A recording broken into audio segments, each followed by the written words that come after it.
Dans le livre de Daniel, au chapitre 12, les versets 11 à 12.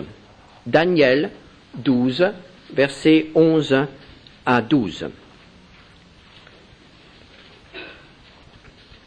Nous pourrons aller même jusqu'au verset 13, puisque ce sont les derniers versets du prophète Daniel.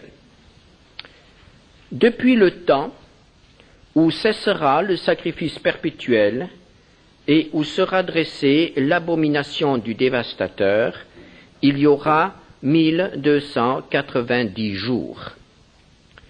Heureux celui qui attendra et qui arrivera jusqu'à 1335 jours.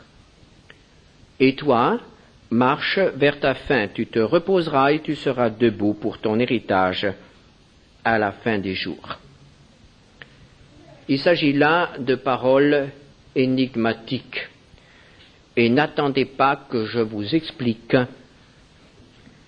ce qui va se passer pendant ces 45 jours, ni que je vous donne une date, ni que je vous annonce le prochain retour du Seigneur à une date précise. Je crois que le Seigneur va revenir bientôt, mais je n'ai pas fait de calcul pour déterminer la date de son retour puisqu'il nous l'interdit. Mais ce texte nous fait comprendre qu'il y aura là un délai de 45 jours. 45 jours après la fin de quelque chose de très important, d'une très grande épreuve, et avant le début de la grande délivrance. 45 jours qui seront probablement extrêmement difficiles à vivre pour ceux qui auront à les vivre. 45 jours dont le Seigneur dit « Heureux celui qui attendra » la fin de cette période. Heureux celui qui attendra, qui ne se relâchera pas. Heureux celui qui tiendra, celui qui persévérera. Heureux celui qui tiendra ces 45 jours. D'autres textes dans la parole de Dieu nous avertissent qu'il viendra des temps où il s'agira avant tout de tenir. Il s'agira de persévérer, que coûte. Jésus dit par exemple dans Matthieu 10, verset 22, « Vous serez haïs de tous à cause de mon nom, mais celui qui persévérera jusqu'à la fin sera sauvé. » Ou encore, Matthieu 24, versets 12 à 13, « Et parce que l'iniquité se sera accrue, la charité du plus grand nombre se refroidira, mais celui qui persévérera jusqu'à la fin sera sauvé. » Nous comprenons qu'il s'agit là des derniers temps, de cette période extrêmement difficile qui précédera le retour du Seigneur. Nous retrouvons cela toujours avec la perspective des derniers temps dans le livre de l'Apocalypse. Apocalypse, chapitre 14, verset 12. C'est ici la persévérance des saints qui gardent les commandements de Dieu et la foi de Jésus. Et cela est en relation avec la Babylone finale. Au chapitre 13, nous trouvons aussi cet appel à la persévérance, et cette fois-ci en relation avec le règne de l'Antichrist. Apocalypse 13, verset 10, « Si quelqu'un mène en captivité, il ira en captivité. Si quelqu'un tue par l'épée, il faut qu'il soit tué par l'épée. C'est ici la persévérance et la foi des saints. Nous ne verrons peut-être pas l'Antichrist. Certains pensent que l'Église sera enlevée avant l'apparition de l'impie. Je le souhaite de tout cœur. Mais peut-être que nous le verrons. Peut-être que nous verrons tout au moins cette période difficile qui précédera de peu la manifestation du pouvoir diabolique de cet homme. Peut-être. En tout cas, il se passe bien des choses dans le monde et nous pouvons nous imaginer que les chrétiens auront quand même à subir quelque chose de cet esprit de l'Antichrist qui va s'emparer du monde. Toujours est-il que ceux qui verront venir l'Antichrist auront particulièrement besoin de persévérance. L'apôtre Paul nous parle aussi d'une période extrêmement difficile. Dans la deuxième épître aux Thessaloniciens, chapitre 2, verset 3, 2 Thessaloniciens 2, chapitre 2, verset 3, que personne ne vous séduise d'aucune manière, car il faut que l'apostasie soit arrivée auparavant, et qu'on ait vu paraître l'homme du péché, le fils de la perdition. Je sais que beaucoup de chrétiens prient pour un réveil général. Les chrétiens prient pour que, dans le monde entier et dans notre pays de France, des millions d'âmes se convertissent encore. Et nous voulons prier pour cela. C'est une bonne chose de prier pour la conversion des âmes. Mais la parole de Dieu nous dit que l'Église dans les derniers temps sera une Église infidèle. Il y aura peut-être un réveil, mais ce qui est certain, c'est qu'il y aura une apostasie. Ce qui est certain, c'est qu'il y aura un recul. Ce qui est certain, c'est que des hommes et des femmes qui auront été zélés pour le Seigneur se relâcheront. Des hommes et des femmes qui auront aimé deviendront égoïstes. Des hommes et des femmes qui auront été des soldats jetteront leurs armes, abandonneront, attendront. Des hommes et des femmes qui auront été fidèles dans la doctrine du Seigneur, ces hommes-là tomberont dans des erreurs, dans des sectes, ou suivront des hommes qui les tromperont. La parole de Dieu nous annonce une apostasie générale. L'Église ne sera pas triomphante au moment du retour du Seigneur. L'Église sera faible, l'Église sera humiliée. Ce sera une véritable délivrance lorsque Dieu viendra chercher les siens. Et c'est pourquoi ces appels à la persévérance, nous les trouvons dans toutes les Écritures. Celui qui persévérera, dans quel domaine faudra-t-il persévérer?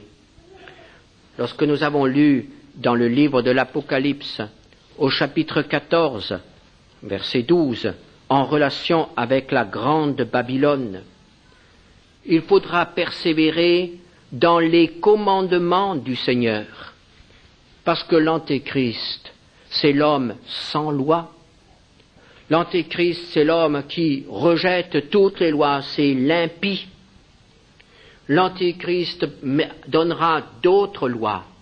Heureux et saints ceux qui persévéreront alors dans les lois de Dieu.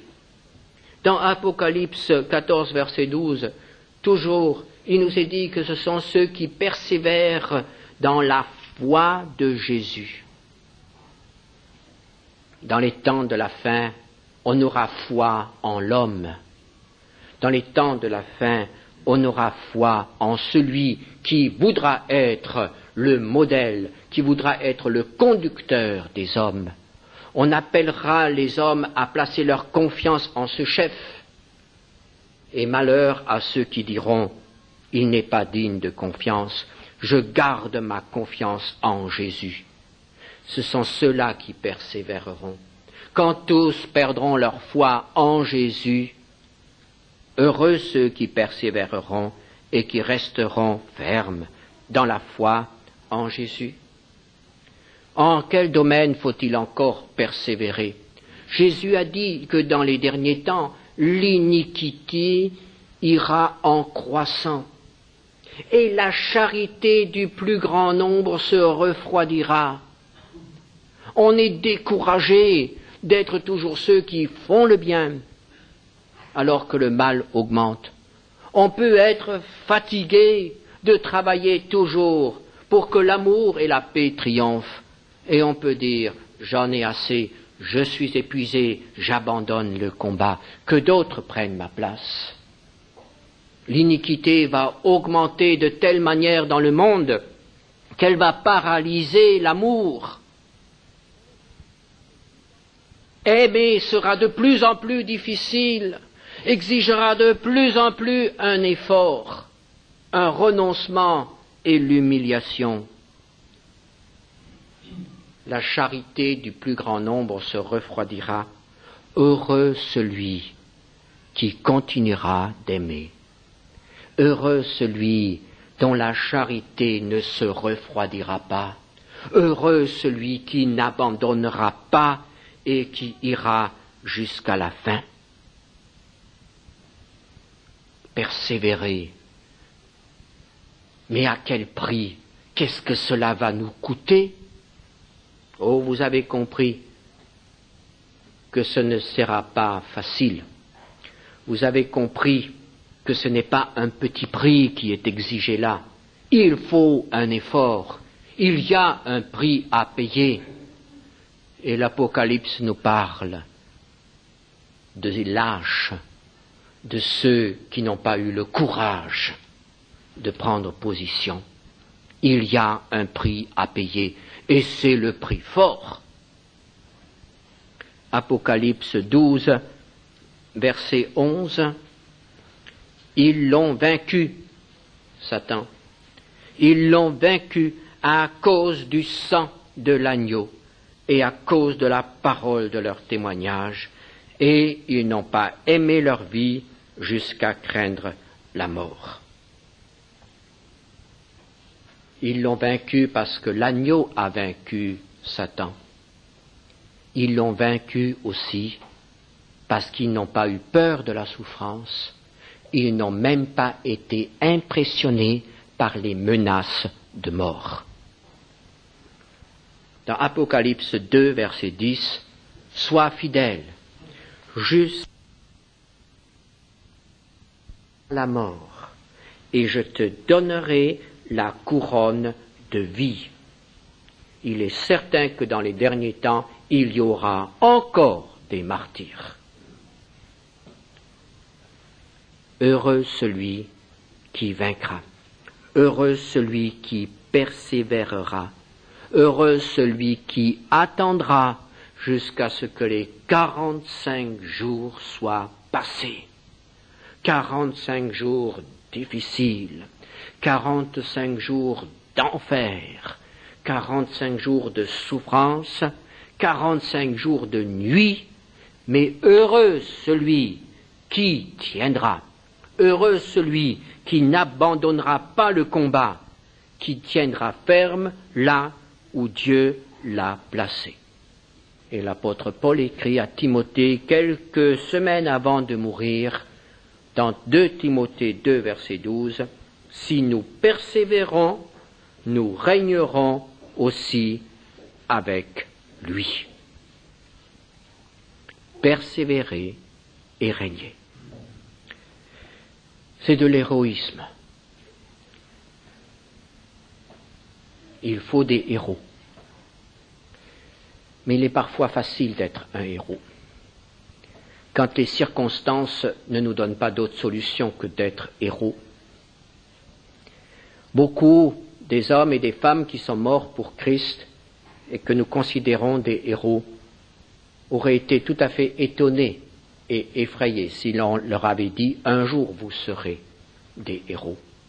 Mais ils ont été placés là et le Seigneur leur a donné la force de caractère, le Seigneur leur a donné la fidélité pour qu'ils puissent persévérer. Mais voyez-vous, l'héroïsme c'est une chose comme à la guerre. Le simple soldat peut devenir subitement un héros. Et le simple croyant peut devenir subitement un héros. Mais il y a une autre persévérance qui est bien plus difficile à vivre que la persévérance qui mène à l'héroïsme et qui fait de nous des héros. C'est la persévérance de tous les jours. Persévérer, oui, mais tous les jours et dans les toutes petites choses. Dans quel domaine? Par exemple, Jésus, au chapitre 8 de l'évangile de Luc, nous dit, Luc 8, verset 15, « Ce qui est tombé dans la bonne terre, ce sont ceux qui, ayant entendu la parole avec un cœur honnête et bon, la retiennent et portent du fruit avec persévérance. » Nous connaissons tous cette parabole des 4 terrains. Les graines qui tombent dans les 3 terrains où il n'y a pas grand-chose qui reste, mais les graines qui tombent dans la bonne terre. Nous disons ce sont ceux qui reçoivent la parole de Dieu, qui l'acceptent et qui aiment le Seigneur. Et ici, dans l'évangile de Luc, nous avons un détail qui ne manque pas d'importance. Ce sont ceux qui persévèrent à porter du fruit, qui portent du fruit avec persévérance. C'est-à-dire que tout ce qui leur a été donné par cette parole de Dieu doit porter du fruit et doit être mis en valeur dans leur vie. Et vous comprenez que là, nous avons tout un programme. Ça ne peut pas se passer en un instant. Ce n'est pas l'affaire d'une persévérance qui ne dure que quelques jours. Il s'agit d'une persévérance qui est constamment renouvelée et qui nous conduit jusqu'à la fin de notre vie.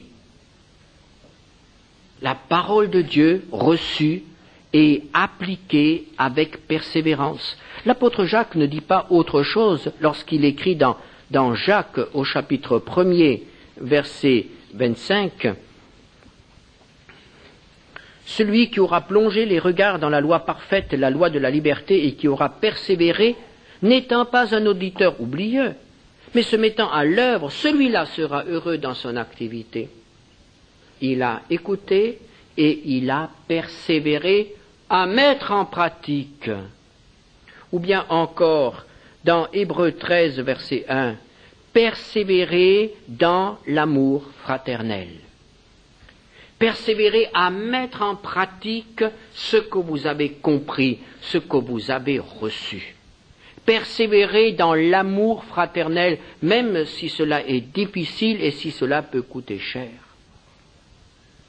Persévérer dans la tâche qui m'a été confiée ou que j'ai acceptée. Mais qu'est-ce que persévérer? Persévérer, mais c'est continuer malgré tout. Continuer quand l'enthousiasme a disparu. Continuer lorsque le jeu devient travail, lorsque le travail devient effort, lorsque l'effort se transforme en lutte, lorsque la lutte est si sévère qu'elle peut être agonie. Qu'est-ce que persévérer? Persévérer, c'est continuer malgré les obstacles, malgré l'opposition, malgré les coups reçus, malgré les échecs, malgré la souffrance. Persévérer, c'est garder le cap malgré la tempête. Persévérer implique souvent un renoncement total à tout but, à toute cible secondaire. Peut-être que vous avez déjà construit une maison. Quand on commence à construire une maison ou à entreprendre une grande tâche, on peut se permettre certains petits à côté. Par exemple, on ira peut-être encore de temps à autre au restaurant. Oui, la maison coûte de l'argent. Oui, il faut faire des économies, mais on peut encore se permettre telle ou telle chose. Et voici que le travail continue. Et on s'aperçoit que le devis est largement dépassé, que les économies sont terriblement menacées et ne suffisent plus. Et que se passe-t-il à ce moment-là? À ce moment-là, il n'y a plus de petites fantaisies annexes. Les sorties au restaurant, c'est terminé. Le renouvellement de la garde-robe, madame s'en passera pour cette année. Les vacances, pensez donc, pas possible, je construis ma maison. Et dans les derniers temps, on construit, on investit tout, on met tout, et on gratte les fonds de tiroir pour arriver, pour achever. On s'y met entièrement, aussi son temps, ses pensées. Pourquoi? Parce qu'on veut achever. Ça coûte cher d'achever. Ça ne coûte pas cher de commencer. Mais ça coûte cher d'achever. Pour achever, il faut tout investir. Le temps, les forces, l'argent. Et vous serez d'accord avec moi qu'il faut achever.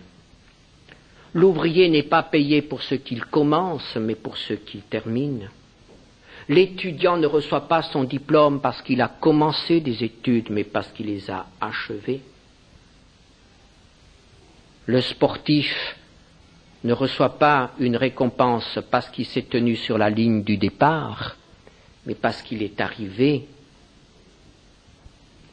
Ceux qui sont en train de traverser l'Atlantique en ce moment, cette fameuse route du Rhum qui fait tant de dégâts, on n'en parlera plus de ceux qui ont abandonné, mais on parlera de ceux qui ont achevé. Et pour achever, ils sont prêts à mettre leur vie en jeu. Pourquoi? Pour de l'argent, pour la gloire, pour bien des raisons. Mais nous, chrétiens, n'avons-nous pas davantage de raisons de tout mettre en jeu? Combien de choses ont été commencées et n'ont jamais été achevées? Et dans l'Église, combien d'engagements ont été pris? Combien de tâches ont été commencées? Combien de fois nous avons entendu dire « il faudrait faire ceci ou cela » et on commence, et que reste-t-il quelques mois plus tard? Ne sommes-nous pas tous ainsi? Nous sommes prêts à commencer, mais qu'avons-nous achevé? Qu'avons-nous achevé? La liste est-elle longue des œuvres achevées, de ce que nous avons vraiment mené à bien, qui a été terminé, afin de passer à autre chose? Jésus a dit avant de mourir, « Père, j'ai glorifié ton nom, j'ai achevé. » Paul disait avant de mourir, « J'ai achevé, désormais la couronne m'est réservée. » Achevé. Qu'avons-nous commencé sans l'avoir achevé? Où trouverons-nous la force d'achever? Comment pourrons-nous achever? Quelques versets encore dans l'Épître aux Hébreux. Chapitre 12. Nous donc aussi, puisque nous sommes environnés d'une si grande nuée de témoins, rejetons tout fardeau et le péché qui nous enveloppe si facilement et courons avec persévérance dans la carrière qui nous est ouverte, ayant les regards sur Jésus, le chef et le consommateur de la foi, qui, en vue de la joie qui lui était réservée, a souffert la croix, méprisé l'ignominie et s'est assis à la droite du trône de Dieu. Considérez en effet celui qui a supporté contre sa personne une telle opposition de la part des pécheurs, afin que vous ne vous lassiez point l'âme découragée. Vous n'avez pas encore résisté jusqu'au sang en luttant contre le péché. Comment persévérer, comment achever, comment atteindre le but? L'Épître aux Hébreux nous dit il faut avoir les regards sur Jésus. Il faut un leader, il faut un entraîneur. Les sportifs ont besoin de quelqu'un qui les fait souffrir parfois et qui leur fait reculer les limites de ce qu'ils étaient d'abord capables de faire. Et l'entraîneur est là et il ne doit pas avoir des émotions, ni des sentiments, ni des états d'âme. L'entraîneur a pour but d'amener son poulain, son sportif à se dépasser. Et cela va coûter de la sueur, de l'effort, de la fatigue, peut-être des larmes et peut-être même de grosses colères. Je pense qu'entre les entraîneurs et les sportifs, il y a parfois des orages. Mais malgré cela, il faut aller de l'avant. Le Seigneur Jésus veut être notre entraîneur. Et il sait qu'il peut nous mener loin. Et c'est pourquoi il n'est pas tous les jours tendre. Et c'est pourquoi il ne se laisse pas facilement émouvoir par nos gémissements, nos plaintes et nos paresses. Il ne peut pas tolérer dans notre vie la pitié de soi. Il veut que nous devenions des hommes. Ayant les regards sur Jésus, qui lui a achevé la course, et il a méprisé l'ignominie, il a surmonté la souffrance, il a surmonté l'opposition, et il est allé jusqu'au bout. Et c'est pourquoi il peut nous entraîner, c'est pourquoi il peut nous accompagner, c'est pourquoi il peut faire de nous des vainqueurs. Ayant les regards sur Jésus. La deuxième condition, c'est de rejeter tout fardeau et le péché qui nous enveloppe si facilement. Le péché. Le péché, ce sont les concessions à l'adversaire. Le péché, ce sont les défaites. Comment voulons-nous être vainqueurs si, journellement, constamment, nous sommes vaincus? Chaque péché est une défaite. Et une défaite qui n'aurait pas dû avoir lieu. La tentation n'est pas une défaite. La tentation est une épreuve. Et le Seigneur nous donne la possibilité de surmonter l'épreuve et de sortir vainqueur de l'épreuve. Le péché est une défaite. Parce que nous n'avons pas pris les armes du Seigneur pour résister à l'adversaire. La victoire était à notre portée, mais nous ne l'avons pas acceptée.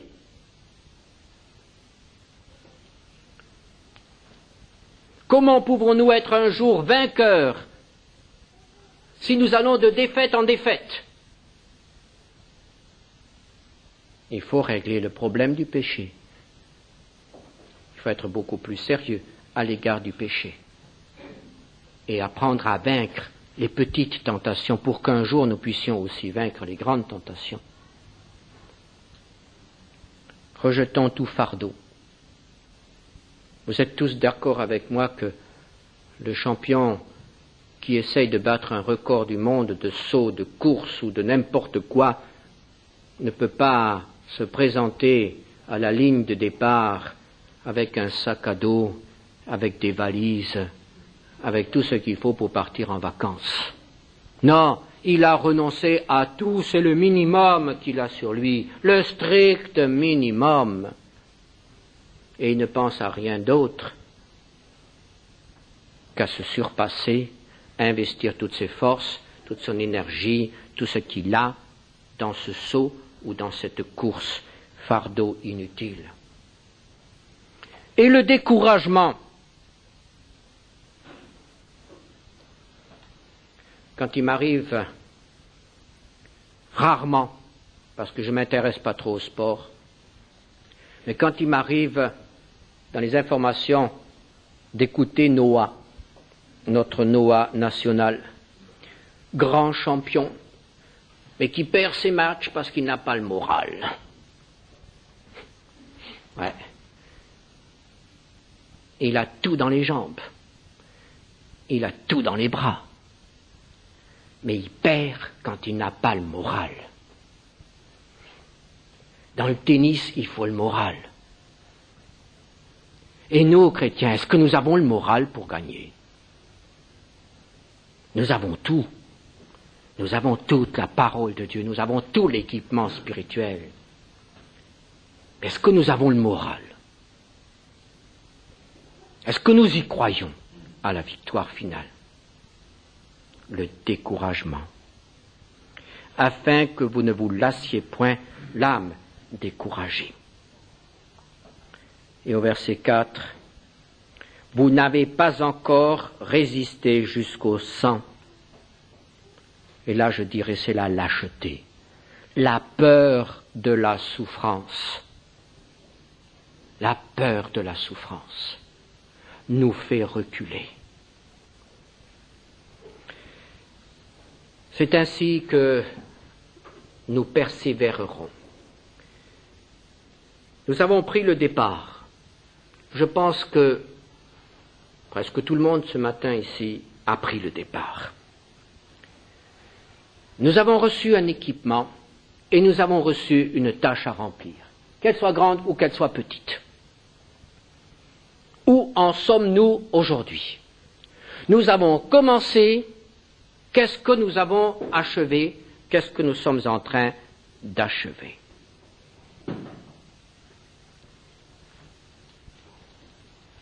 Ce ne sont que les tâches achevées qui recevront l'approbation du Seigneur devant son trône un jour et qui glorifient Dieu.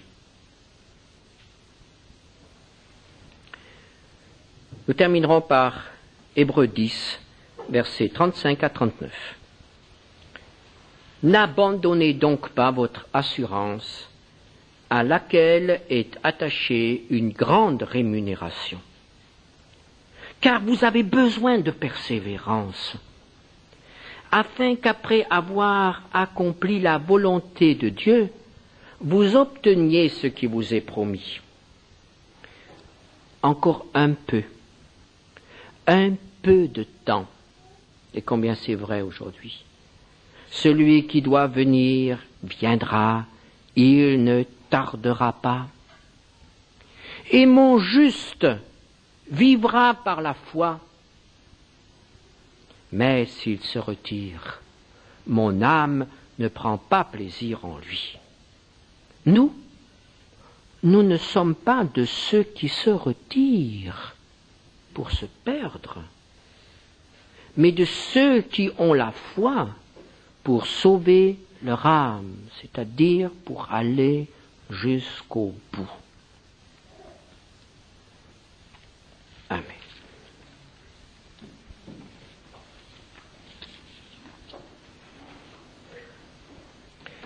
Nous allons rester quelques instants dans le silence devant le Seigneur. Peut-être que le Seigneur ce matin nous a rappelé soudain un engagement ou un travail qui a été commencé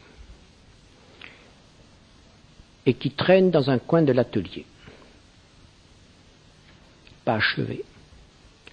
Il manque peut-être juste quelques coups de rabot ou un petit tour de vis. Pas grand-chose, mais ce n'est pas achevé.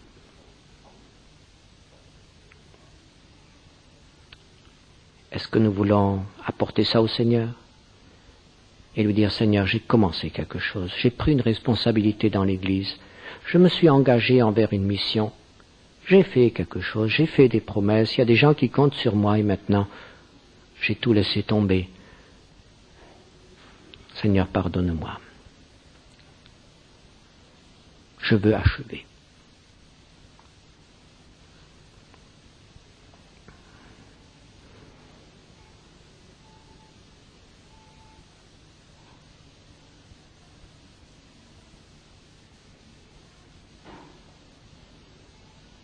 Seigneur notre Dieu, nous aimerions être de ceux qui achèvent,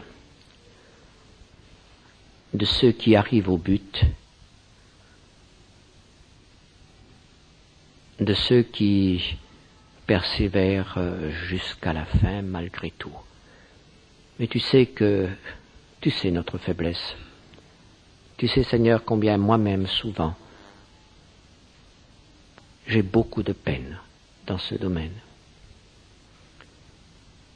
Et Seigneur, merci parce que tu es un bon entraîneur et tu nous secoues quand c'est nécessaire pour que nous allions plus loin. Pardonne nos manquements, pardonne nos promesses non tenues, pardonne nos engagements oubliés. Rappelle-les-nous, Seigneur, s'ils doivent être achevés. Merci pour ta grâce et ton amour. Amen.